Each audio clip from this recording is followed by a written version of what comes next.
Today, we're going to dive into a letter written over 100 years ago that, honestly, has some of the most powerful and modern advice I've ever read on what it really takes to succeed. And look, this isn't just some dusty old theory. This is a father's urgent message to his son, built on the hard lessons of his own life. So that's really the core question here, isn't it? The letter basically forces you to ask, could the very things that are supposed to help you the most, wealth, privilege, a head start, could they actually be the biggest traps holding you back? It's a wild idea when you really think about it. So where does all this come from? Well, it's from a letter a father wrote to his son way, way back on July 20th, 1897. And what's crazy is how its central message about being self-reliant feels like it could have been written yesterday. You can feel it right from the get-go, can't you? The tone is so loving, but it's also incredibly firm. He's basically saying, listen, son, I've loved sailing with you, but I can't be your captain forever. It's time for you to walk on your own 2 feet. He's handing over the wheel, whether his son feels ready or not.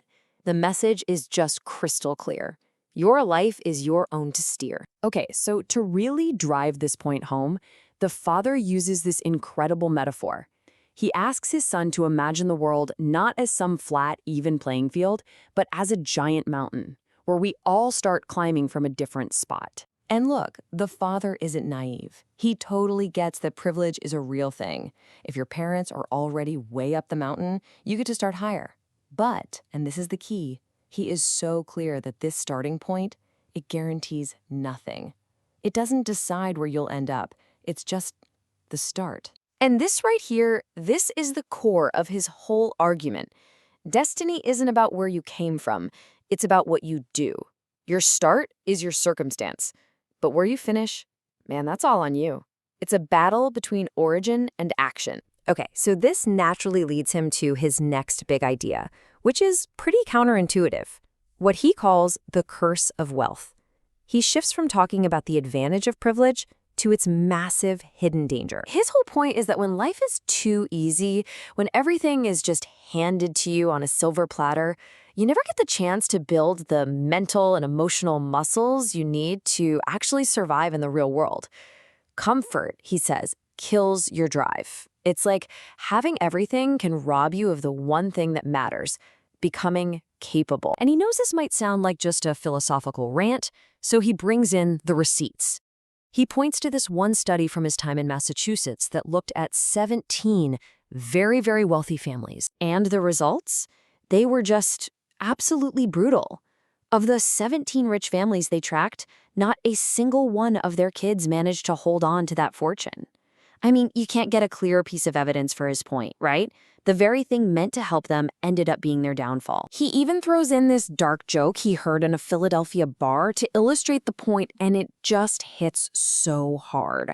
It's this tragic image of a guy who inherited a fortune and managed to burn through almost all of it.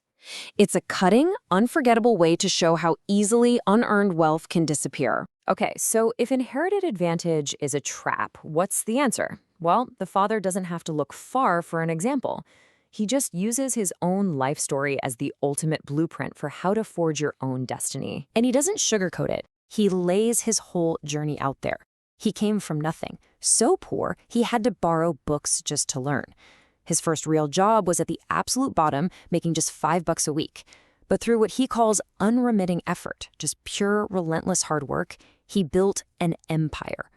For him, this wasn't some myth. It was the direct result of just grinding it out. So you can see how this personal history totally shaped the way he raised his own kids. He intentionally taught them about frugality, about struggle, because he truly believed that unearned money was like a poison, that it corrupts you. He believed true happiness, it doesn't come from having something. It comes from making something and getting to enjoy the thing you built with your own 2 hands. And all of this builds to his biggest idea, his mic drop moment. He defines this new kind of wealth he calls luxurious character. And what is it? It's the spirit of self-reliance. This, he tells his son, this is the real treasure. It's a kind of wealth that can never be lost or wasted, only built. And it's worth more than all the money in the world. So he wraps it all up with this final, powerful challenge. And this isn't some gentle, you can do it kind of ending. No. It's a direct command, a call to action for his son, and really for all of us. I mean, listen to that. Men of privilege without power are waste material. Wow, that is so provocative. He's saying, what is the point of having a head start or an education or any advantage if you don't actually do anything with it? If you don't turn it into real influence? To have all that potential and let it sit there is to be nothing more than rubbish. So his final piece of advice really boils down to this. Life is a fight. And look, everyone has the will to win. That's the easy part. But actual success, he says that's reserved for the people who are not only determined, but who are truly prepared for the battle. And that brings it all right back to us, doesn't it? The letter makes it so clear that your origin story, that's just the prologue. The real story, the one that actually defines your life, is written by what you do next. Your starting point is set in stone. So the only question that truly matters is, what are you going to do?